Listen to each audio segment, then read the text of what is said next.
నమస్కారం, లక్ష్మీ డివోషనల్ కి స్వాగతం. మీరు మా ఛానల్ ను మొదటిసారి చూస్తున్నట్లయితే మా ఛానల్ ని సబ్స్క్రైబ్ చేయండి, బెల్ ఐకాన్ ని క్లిక్ చేయండి. దాని ద్వారా మేము చెప్పే మరిన్ని విషయాల గురించి తెలుసుకోవచ్చు. మా వీడియో మీకు నచ్చినట్లయితే లైక్ చేయండి, షేర్ చేయండి. వీడియోను స్కిప్ చేయకుండా పూర్తిగా చూడండి. ఓం శ్రీ గణేశాయ నమః. ఓం శ్రీ మాత్రే నమః. మీకు కలలో పరస్త్రీ కనపడితే ఎలాంటి ఫలితాలు ఉంటాయో తెలుసుకుందాం. ఇవి ప్రాచీన శాస్త్రాల ఆధారంగా తెలుసుకోవడం జరిగింది.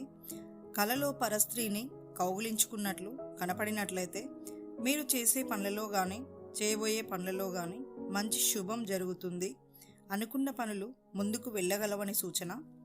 ఒక స్త్రీకి వయసు మీరిన వారిని వివాహం చేసుకున్నట్లు కలలో కనపడినట్లయితే మీరు చేసే పనులలో ప్రయత్నాలలో మంచి విజయం కలుగుతుంది, ధనలాభం కూడా బాగుంటుంది అని అర్థం.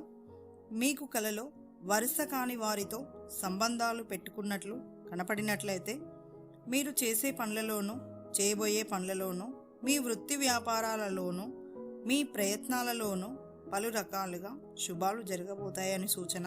స్త్రీకి వ్యభిచారం చేస్తున్నట్లు కలలో కనపడినట్లయితే చేసే పనులలోనూ చేయబోయే పనులలోనూ మీ ప్రయత్నాలలోనూ మీరు అనుకున్న పనులు ఎలాంటి విఘ్నాలు లేకుండా విజయవంతంగా పూర్తి అవుతాయని సూచన. మీకు కలలో పరస్త్రీని తీసుకుపోయినట్లు కల వచ్చినట్లయితే మీరు చేసే పనులలో చేయబోయే పనులలో ఆర్థిక ఇబ్బందులు, సమస్యలు, ఆర్థికపరమైన సమస్యలు అధికంగా వచ్చే అవకాశాలు ఉన్నాయని సూచన.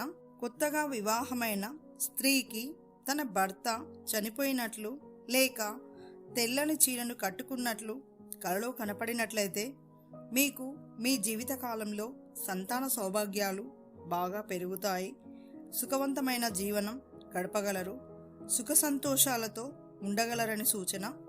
ఇక నెక్స్ట్ వీడియోలో మరిన్ని విషయాలను మనం తెలుసుకుందాం. Thanks for watching. ఈ వీడియో మీకు నచ్చినట్లయితే లైక్ చేయండి, షేర్ చేయండి, మా ఛానల్ని సబ్స్క్రైబ్ చేయండి.